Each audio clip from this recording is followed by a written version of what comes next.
அனைவருக்கும் வணக்கம். நம்ம தமிழ்நாட்டு அரசியலில் 60 வருடங்களுக்கு பிறகும் ஒரு பெரிய மாற்றம் ஏற்படுது.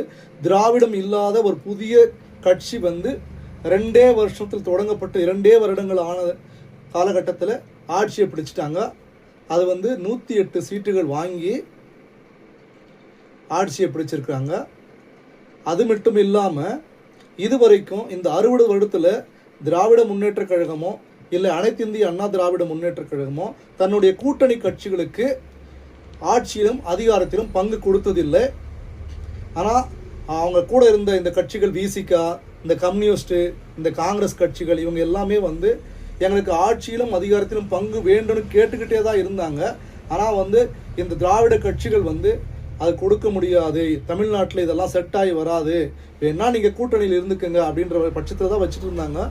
இவங்களும் ஜெயிப்பாங்க, சட்டசபையில் ஒரு மூலையில் உட்காந்துட்டு காலத்தை கழிப்பாங்கன்ற நிலைமையில் தான் இருந்தது.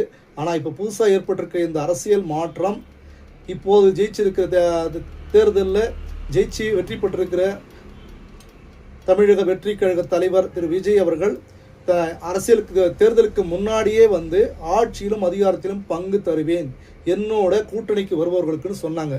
ஆனால் அவர் புதுசாக கட்சி தொடங்குறதுனால இந்த கட்சியெல்லாம் எங்கே ஜெயிக்க போகுது, இது ஒரு 10 சீட்டு வாங்காது, 5 சீட்டு வாங்காதுன்ட்டு தான் எல்லாருமே யோசனை பண்ணிட்டு இருக்கிற கட்சியோடவே அந்த கூட்டணியில் எப்படி இருந்தாங்களோ அந்த இதுலேயே இருந்தாங்க. என்டிஏவில் இருந்தவங்க என்டிஏவிலே இருந்தாங்க, ஐஎன்டிஏவில் இருந்தவங்க ஐஎன்டிஏவிலே இருந்தாங்க.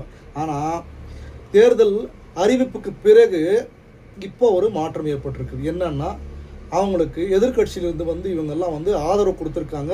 அனைத்து இந்த அண்ணா திராவிட முன்னேற்றத்திலிருந்து வந்தும் ஆதரவு கொடுத்துருக்காங்க, திமுகவிலிருந்து வந்தும் ஆதரவு கொடுத்துருக்காங்க. இந்த ஆதரவு கொடுத்துருக்கிற இந்த துணை கட்சிகளுக்கு எல்லாம் தாவேகா தலைவர் ஆட்சியிலும் அதிகாரத்திலும் பங்கு தருவேன் என்று தன்னுடைய வாக்குறுதியை நிறைவேற்றப் போகிறார் என்ற செய்தி வெளிவந்திருக்கிறது. இது அரசியல் 60 வருடத்துக்கு பிறகு கூட்டணி கட்சிகளுக்கும் ஆட்சியிலும் அதிகாரத்திலும் பங்கு கிடைப்பது இதுவே முதல் முறை. இந்த மாற்றம் தமிழக அரசியலில் ஒரு பெரும் மாற்றமாக இருக்கிறது. இதை நாங்களும் வரவேற்கிறோம். இதை பற்றி உங்களுடைய கருத்துக்களை கமெண்ட்டில் பார்க்கலாம். மீண்டும் ஒரு அடுத்த நல்ல வீடியோவில் சந்திப்போம். அதுவரை உங்களிடம் விடைபெறுவது கோபிராஜன். நன்றி, வணக்கம்.